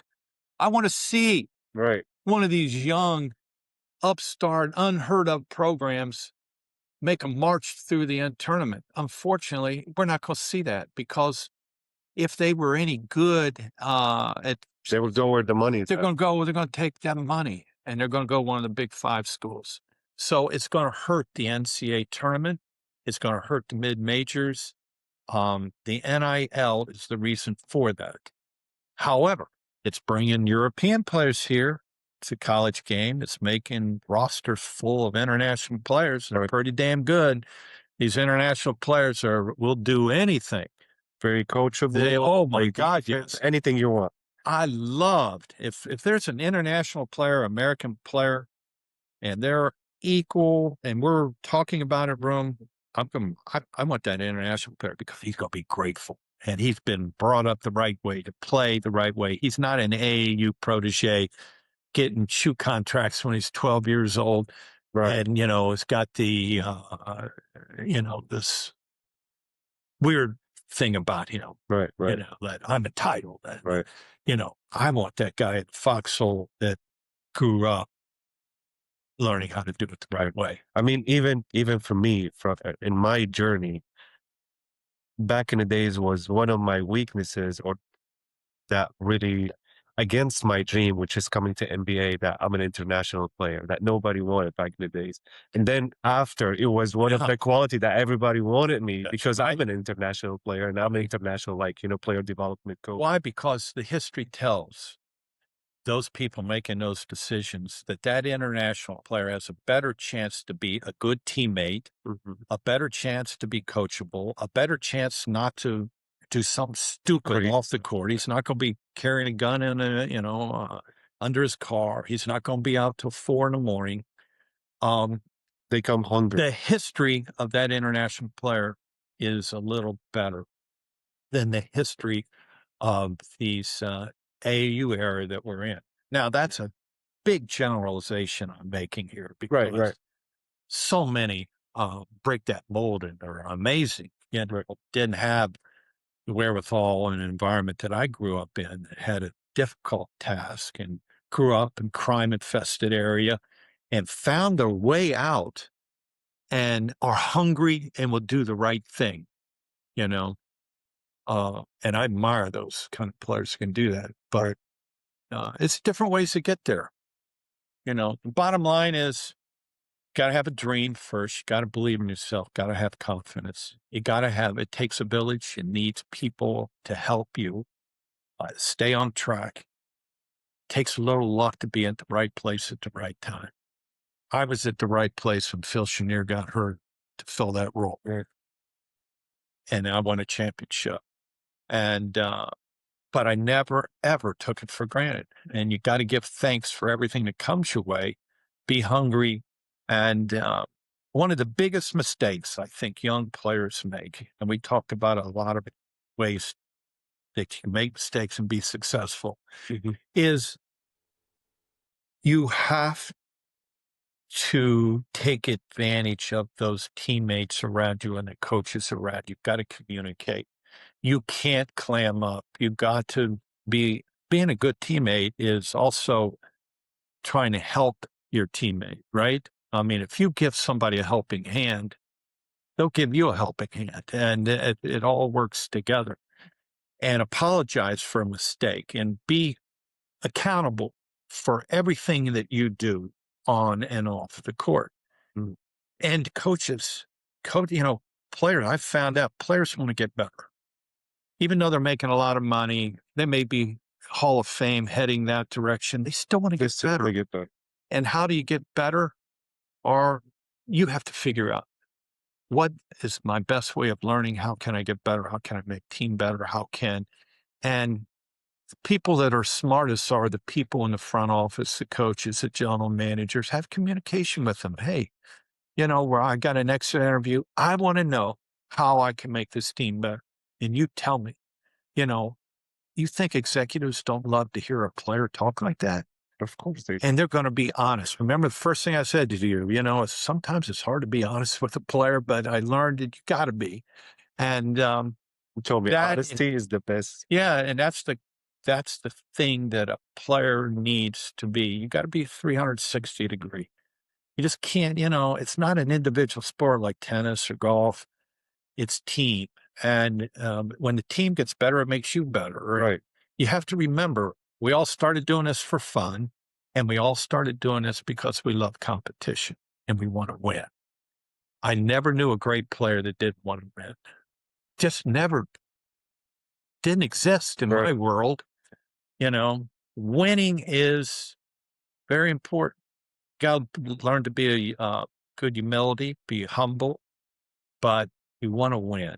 And that's what makes this game so great. And some of the best moments of my life is when I came off the court with my teammates in a big win, and we go in there and we're just so happy. Right. We shared this great moment, and then the coach lets you cool down. Back then, we had beer in the locker room, and they don't anymore. Man, good days. I go in that refrigerator and I put about 6, 8 beers, and then I'm popping my first beer, and then the coach comes in. Guys, I am so proud of you. Oh, What a great win! We were on the road. They thought we had any chance, and we did it. And we did it playing together. I'm so proud of you. And to hear a coach talk like that, and like, man. And then he'd say, we got to give a game ball out. And then we give it to one of our teammates who did something extraordinary, maybe at practice the day before, or he filled in for somebody, or he had an out-of-body game. And then we would all be real happy for our teammate. And then we were like, hey, man, where are we going for dinner? And then we'd have dinner. And it was like, this is wow, what it's that's beautiful. about, man. This is what I live for. And I did that for 10 years. And then I missed it when I retired. I had family, and I'm getting joy out of that, running my business. But I missed that locker room, that great feeling after you exhausted all the energy that you laid it out on the court. We got this win. How will I ever have that feeling again? Never. But Mitch Kupchak called me, and I started doing some TV commentating, and that wasn't the same. I don't care who wins or loses. I just don't want to embarrass myself on the air. Do a decent job. Be fair to these players, and I'd study, prepare, do the game. But when the game ended, didn't have that feeling. And Mitch called me, and he's with the Lakers. And he said, Kevin, I've listened to you. You really have a good understanding of the game. You were a great teammate. I'm so happy that you're doing TV and radio. How would you like to be a scout? I'm like, what? Scout? What does a scout do? And he said, I'll tell you what, we got one of our scouts coming into Washington. He's going to watch Maryland play. Why don't you sit with him? And it was Gene Tremolin. He was the top scout with the Lakers. And I sat with Gene. I knew who he was. He was, an NBA player way before me. He was an old timer. And that evening we talked. We went to Lito's Pizza and we talked. And he said, I understand Mitch wants you to help us out. And I said, well, I got to think about it, Kevin. Don't overthink this. Just do it. I said, well, I got my kids. They're in high school and it'll be a lot of traveling. Mitch is a great boss. He understands family. But we need somebody like you who's young, who can go out, Great experience. And he said, you have a great knowledge for the game. Learning how to scout will take time, but, you use your instincts and we'll give you guides and we'll help you. And so that was sort of the end of the season. And I had the whole summer to think about it. And it was a thrill. And you know what? I started getting that feeling again after a game. I worked so hard. We would go watch the Lakers play and see Kobe and Shaq and it's, LA. And I was like, how lucky I am to be here. And now I got a team to root for, even though I'm not sweating. Right. I'm not in the locker room drinking beer after the game. It's the closest that I could ever get to it unless you were coaching. And what a thrill to be with that organization and to be able to still have a job in the NBA with a great franchise like that. And it also made me better, made me understand the game even from a different view, because now I'm a talent evaluator. And, what you see is one thing, but now you got to dig. Mhm. And that's where I understood the intel, going early, watching a guy practice, talking to the coach. How is he off the court? Talking to his counselor, advisors, teammates. Who knows more about a player than a teammate? Right? True. You can't fool your teammates. Right. They know better than the scouts. Right. If this guy could play in the NBA, well, I always wanted to talk to the teammates of the player that I'm scouting. And it was not easy to get access to the teammates, but I could when the season ended. And I would go do a campus visit, and I would ask the coach, can I speak to two, three, four of his teammates? And can I speak to the strength and conditioning coach, advisor? And I remember Coach K was great about that with the Duke guys. Mhm. And coaches, some would be open to it, some weren't. But I understood because I played the game. Right. I knew who was weak, who was on my team, who maybe needed a little helping hand, who was a poor defender, who maybe had issues. I knew that because those are my teammates. I knew everything about them, what made them better, what made them weaker, what problems they had, what hurdles they had on the court. I wanted to know that about the guy I'm scouting. Of course. And it was amazing how helpful that was. And sometimes you get fooled, and we made mistakes. Most of the time we did. We drafted really well with late picks.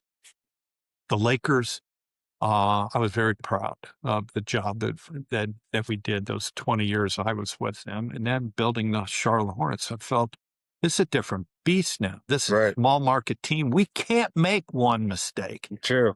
We have to do everything right if we're going to compete against the Lakers and the Spurs, Knicks, and the Hornets were so low when we got there, and we got them going again. Now they've won 8 in a row, and it's so exciting to They see. look much better now. Yeah, Yep. they're young, they believe, and finally they're healthy. LaMelo Ball is the Pistol Pete of our era. When I played against Pistol Pete, the magic he was on the court, the things he could do was phenomenal.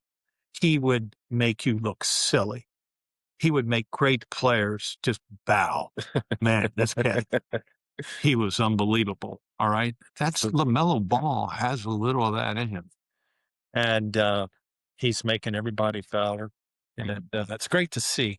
And that's the reward that has been after basketball that gets my juices going.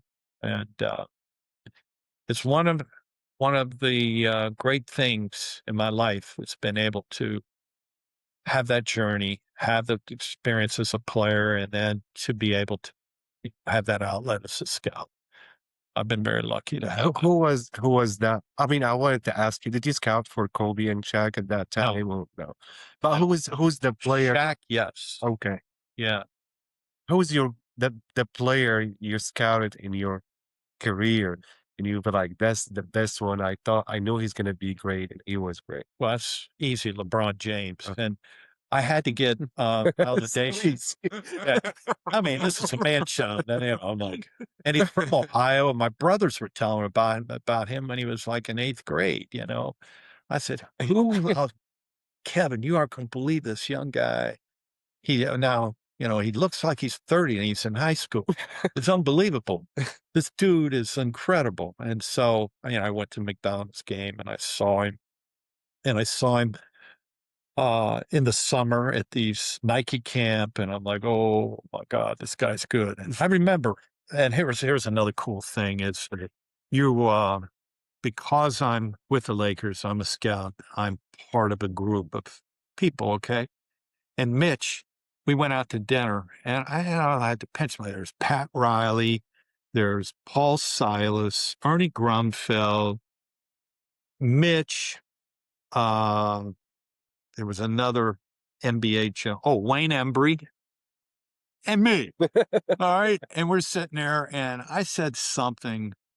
It did need a mulligan, but it was kind of dumb. I said, hey, y'all seen LeBron James? They looked at me. Yeah.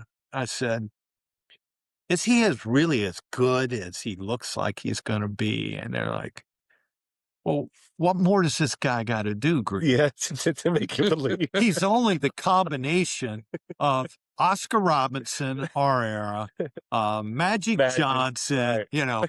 Michael Jordan. What more do you need? Mitch, did you hire him to be a scout? I'm like, no, man, I know he's great, but I'm just like, how great? That's funny. Yeah. Mike, You have a lot of Yeah, no, I think with so much experience, part of this podcast is really trying to get through to young people who are trying to create careers in professional basketball. Obviously, most of them want to be players, and I'd like to start there with someone with all the experience you have. What are some of the things you would tell to young players of what they should work on, what they should think about, whether that be drills, whether that be visualizations, common denominators that you've seen amongst a lot of players that actually make it versus those that don't?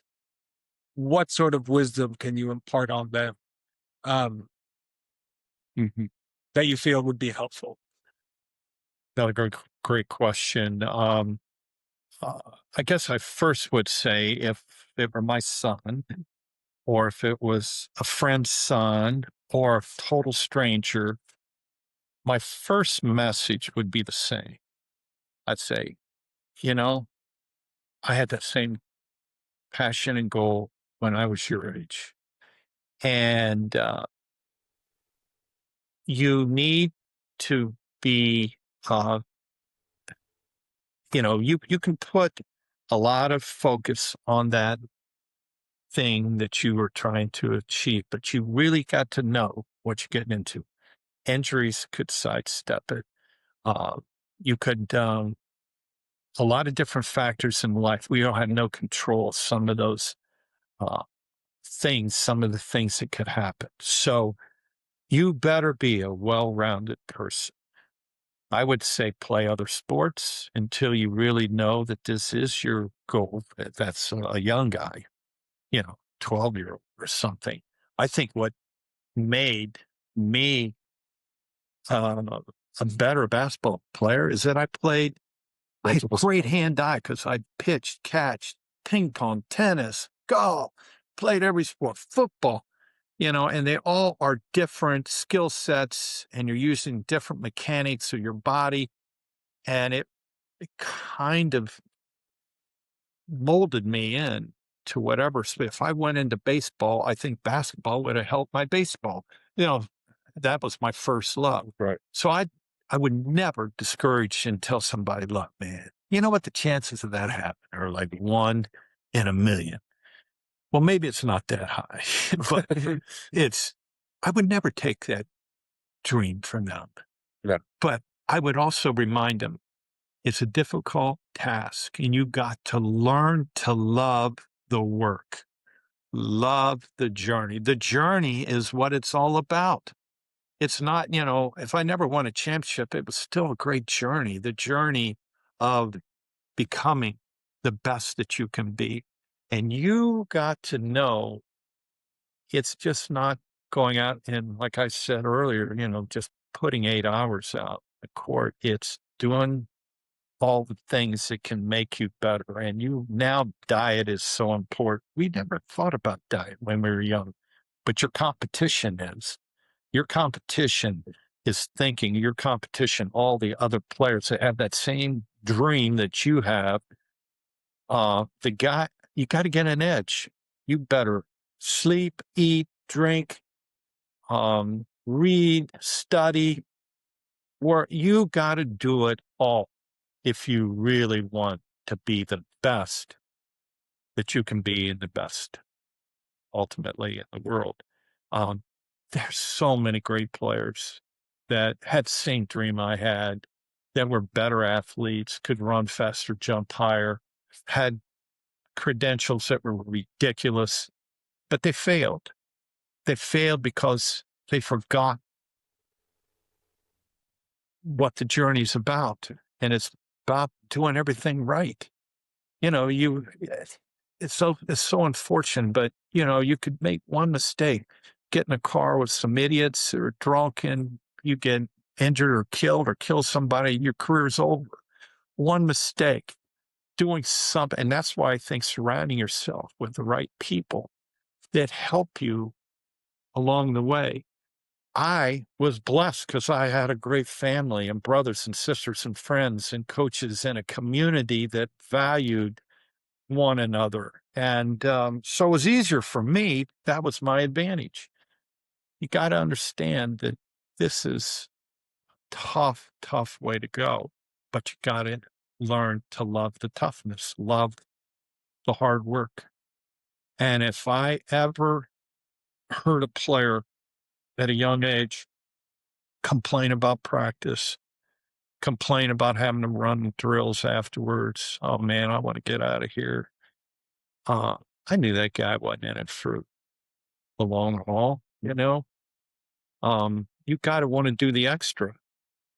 And no matter how hard a practice coach put me through, I always managed after practice, no matter how tired I was, to work on those skills that the assistant coach gave me. And the best time to work on your skills, work on your game is when you're exhausted. That's when you are, almost at the quitting point, but not quitting. Now let's go out and do this. Let's shoot. Let's go around the horn. Let's shoot when your legs, you can't even feel them. Let's shoot when you're soaking wet and you have to put another jersey on. Now we'll go do it. I learned how to work under stress when it was really hard. Then when it became a game, it was second nature. And then I used to have a high school coach that showed me how to practice the right way. He said, I want game condition. I don't care if you're out here 3 hours. That doesn't impress me. I want 5 minutes of the hardest you ever ran. And then we're going to do our shooting drill, and it's going to be game speed. If it's not game speed, you do it over again, because you don't shoot a shot, set shot. Okay, that's my 1012 shot, 1013. No, give me 50 really hard jumpers. So I learned how to practice the way you play in a game. So it's familiar. And so when you do get in a game, it's almost easier than practice. I remember and the other thing is, if you put that kind of work into it, you feel like I deserve success. Failure is kind of it'll happen, but boy, that sure was an outliner. I had that bad game or we lost.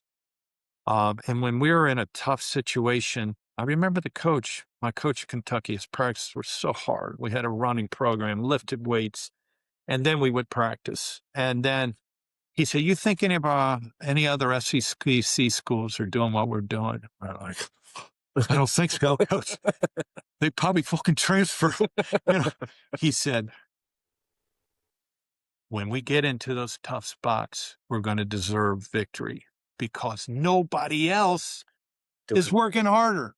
So we deserve the success. Right. And I believed it, and it happened, and it was true. And so when you're down 3 points with a minute to go, you've been pressing the whole game. You can't feel your legs. You're trying to get a turnover. And then the coach is in the huddle. He said, okay, next possession, that turnover is going to come because we're going to have one of the most hellacious traps. Jim and Dan, you're going to gamble. And when you get the steal and we score, then we're going to keep that press on.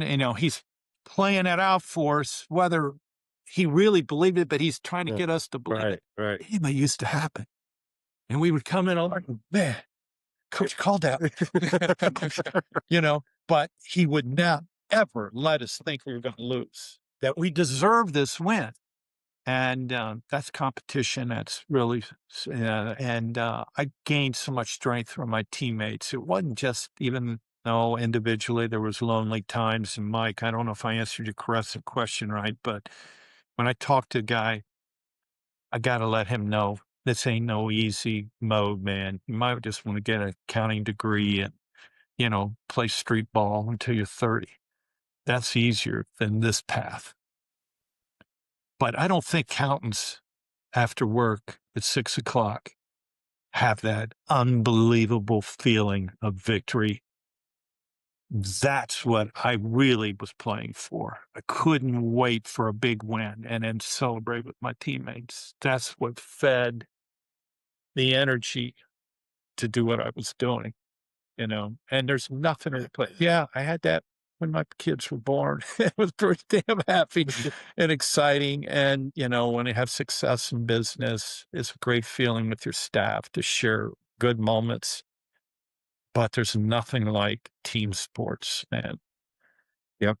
Confidence comes Yeah. from confidence. It's a great way to, even if you don't make it, it's a great memories from my high school team. And we have reunion. We still talk about those big wins, in the state tournament, and how our coach, would give us history lessons, um, and those guys don't feel shorted just because they didn't play college or play in the NBA.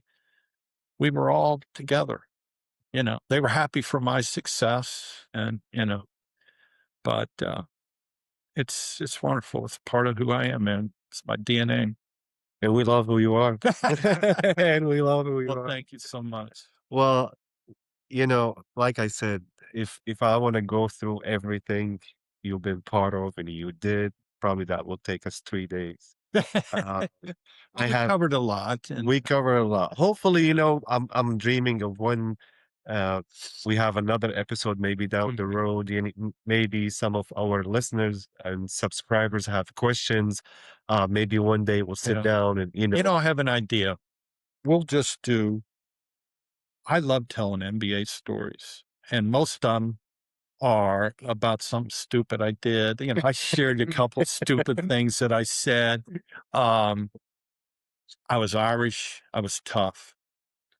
I love the moment, and I have great recall of the moments that I played, games, teammates, and we'll just say creepy stories. And I'll just start some random story, which will lead into something else. And I like sharing my stories. My kids, their favorite thing to do is when I'm with Bobby Dandridge and Phil Chenier and Mitch Kupchak, Greg Ballard, and we're drinking beer and we're telling stories. And my boys are like, "Oh my God, yeah. Dad, you never told me that." I said, "Dad, it really happened." Times I say you didn't tell me that. Yeah, I'm like, I kind of forgot it, but they reminded me of it. So um, I do have a collection of good, bad, and ugly stories. You know, Well, if you want, bring Mitch and I'll supply with all the beer you want. then it starts. We're ready when you are. Anytime. Oh my God. Mm, This place is your office, is your oh, little thank you. store. A lot of people don't know Mr. Grevey also had his own restaurant and it was the spot. Yeah. Some customers I have today, they were like, "Well, you're recording an episode today." I was like, "A very special guest, Kevin Grevey." And she was like, "Oh my God, we used to go to his spot all the Greevies, time." yeah. Yeah. It was popular. And Yeah. And it was really happy. I heard a lot. yeah. It was early sports bar. It was a creation my wife and I came up with after my career ended. Mhm. I was a partner in a restaurant that didn't have much success and had some partners that didn't have the vision that my wife and I had, kind of like you guys. And we said, you know what? We can't do any worse than what happened. And so why don't we give it a try? And uh, it always comes down to talent. I had good people around me, man. I may have had a vision of what I wanted, Mhm. but to get there, you can't do it by yourself. You got to have a good chef. You got to have personable staff. You got professionalism. You have your vendors got to be having your back. Your Right. quality goods helps have a landlord that's also sees, and cheering for you, helping you along the way. You have a great landlord. I'm so glad for you because one of the biggest deterrents in small business can be your space, your rent factor. Right. Or even if you buy a building, Still the same. it may not be the right building or the right space. And it's got to be all those ingredients got to come, but it's good old fashioned hard work with a vision that everybody buys into. And I had a good team. I looked at it like I was the coach or the general manager, and I wanted people that were smarter than me. You know, I wanted somebody that had great marketing ideas and really had good recipes and was not afraid to take a chance and, the personality at the bar and all that stuff made my success. Right. 30 years there at Grevey's. And I was very proud of It that. was 30 years. Yeah, Oh, just a smidgen over 30. I closed right before the pandemic, right. so I was Good fortunate. timing. Now, once smart, it just landlord started getting in my pocket a little bit heavy, and I'm like, ah. And then I had this opportunity to be a director when I was with the Hornets. Right, with child. So I'm like, I've been a scout all this year. I wouldn't mind trying to be a director with the front office. Right. So I couldn't have done that if I had the restaurant. And Mitch pretty much told me, he said, "What are you going to do with that restaurant?" Well, I'm thinking I might close. Well, I got this directorship, but if you're going to keep the restaurant, I probably can't do that. You'll have to just stay a scout. So it gave me another little push to close the restaurant. Well, when I was hoping to work for you, I was about to do the same. I'll shut this down. Go to see I love what you've done here. I'm not kidding you, man. You are the heartbeat of McLean. You really, and it sees it with the people who are your staff, but the people that come in here, it's like every walk of life comes into this place. Right. And you make you feel so comfortable. I love it coming in. If it's sitting here having a coffee or getting a to-go order or taking the time with friends to, take on your quality food. I love it. Thank you. Thank you. Yeah. I mean, it means a lot to me to hear it from you. And it just, like you said, it's how basketball and sport translate to real life. It does. I was just doing the same. I was like leading the team, like, they Yeah. are my team. I will go to their, I still go to their occasions. Like each one of Yeah. them, I know why you here, what you doing, what's your next step in life. Yeah. And there is one thing you told me before, and I took it to heart, and I always talk about it to my staff and the players I work with, that you told me once that you would remember a big shot you make. You would remember like a very nice moment, or like a dunk or a good plays. But what you're gonna remember the most later is the people that you changed their life and have in hand and affect how their life got better. They got where they wanted to be. Yeah. And, I was one of those examples that you opened a lot of doors for me. So I just wanted Thank to you. follow your steps. I just wanted to. Well, that's good value Yeah. is having good character. One last thing I remember coming into this veteran team my rookie year. I didn't put it on air to tell a story, but it was early, my rookie year, Thanksgiving. And we had our first West Coast trip. It was like game 9 or 10, and I'm in awe of my teammates trying to do the right thing. I barely got my warm up off to play games. I had about 3 DMPs the first 12 games. So there's no guarantee I was even going to get on the floor. Right. And we go on this road trip and we're playing on national TV against Phoenix Suns afternoon game, Thanksgiving Day. And Casey Jones, our coach, he was pretty gruff, veteran coach. And he said, "Look, boys, we're playing here on Thanksgiving Day. John made a reservation in a restaurant, this beautiful steakhouse on the top of this building, and we're going to have Thanksgiving dinner. And we're going to have wine. We're going to have steak. We're going to be together Thanksgiving because this is family. And you can't be with your families at home, but we're going to be with the Bullet family tonight." And I thought, God, that's really nice. So we play the Phoenix Suns. We get our asses kicked. We lose by about 25. It was probably the worst loss I had ever had, high school, college, pro, on national TV. And I think we lost like by 25. That was a blowout back then. And we came off the court. Coach just slammed the door, man. He was so mad. "You embarrassed the shit out of this team. You embarrassed me. You should be embarrassed yourself. And I'm going to have dinner tonight with you. Thanksgiving." Bullshit. That John called that restaurant, cancel the dinner.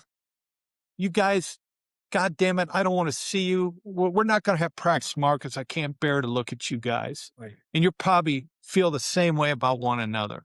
He was really mad. Okay, I never heard a coach ever talk like this. I'm like, whoa.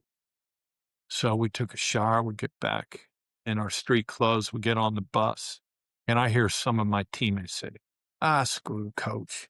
Let's just do our own thing. Hey, I'm going to call, the Palm and, let's five, and they're all say, come on, you going, you going, you going. The only person they didn't ask to go out to dinner with them was me. I was a rookie. And I was almost glad because when they did ask me to go out to dinner, I usually had to pick up the check because that was part of the hazing. So I was kind of hoping, oh man, I don't want to pick up, $1,000 check tonight. And, but they never invited me. And so when the bus was going back to the hotel, they said, hey, stop right here, man. And all the guys got off, went into the restaurant. And I just sat there. I'm like, oh, fuck. I felt real lonely. Right. I didn't feel accepted. And I thought, this is the NBA. What am I getting myself into? And so it was the kind of the end of this West Coast trip. So there was a laundromat. And I said, well, hell, I'll do some laundry. And Thanksgiving Day, I go do laundry. I put the coins in. There's nothing but a bunch of homeless people. It's downtown Phoenix back then, and it was not very good. And I said, well, let me call mom and dad. I called them. They said, oh, Kevin, you got in the game tonight. I saw you got to play. I said, it was garbage time. They said, oh, that was so wonderful. We got to see you play. What are you doing for Thanksgiving? You at the lunch. I said, do you really want to know? I said, I'm doing laundry. What are you doing? I said, oh, well, coach had a dinner. He canceled it. He was really angry about our performance, and the rest of the guys went out to dinner. Well, why didn't you go with them? No, I wasn't invited. And they said, well, I'm sorry. Are you okay? I said, yeah, I'm fine. It's just, it just makes you wonder, about everything. I was probably the lowest I ever was as an NBA player. And I said to myself, all right, I'm going to have to win the respect of my teammates. Maybe next time they'll invite me. Maybe it's something I did. Maybe it's not age. Maybe it's not because I'm a rookie. Maybe it's something I did. And I don't know, but I got to find a way to crack through these guys that I'm a decent guy, And I tried, and sure enough, got warmer. And then I had that game and Elvin Hayes said, but I made up my mind. As long as I'm a teammate and as I am in this league, I'll never let a rookie or a young player or a new player have that feeling I had of not being accepted by my teammates. So you talk about making people better, Right. it was just something I did and it became natural. I felt when a new guy joined the team, I welcomed him. I would go out of my way. Hey, man, do you need a ride to the airport? Is there anything I can do for you? Here's my number, my apartment. It's nothing's too small. I don't know if you rent furniture or whatever. I can help you if you want somebody to help you set up your stereo. I was like that to the young guys. And when I'd hear my teammates, and there's cliques in a team, I said, hey, let's get Rook. Get it. Came back to me. My son's online, and this guy who played for UNLV, his name was Lewis. He only played like a month. He says, is this Kevin Grevey, the Bullet? He said, no, that's my dad. This is his. Hey, would you tell your dad he did something for me, man? I'll never forget. He said, I didn't know shit. I was a rookie. I got moved up to play in the NBA, and your dad was the nicest person to me. And came back, and that was a rewarding feeling. I'm like, it wasn't fake. It was genuine, but it became out of a bad experience. Right. Wow. Thanks for sharing. Thank you so much, Kevin. This has Yeah. been fantastic, and I really hope Thanks. we can have you back and get some more stories and help us grow this thing because there's so much Previous stories. I like the sound of it. Yeah, Sounds I good. think that's a spinoff for sure. Yeah. Well, everybody's got stories, man.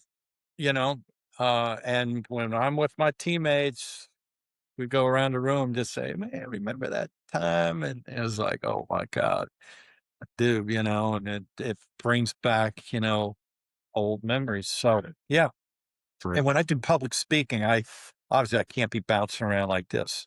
I usually tell one story, and that story is a message that leads into the other stuff I talk to them about. Because people like to hear NBA stories, especially the really, downright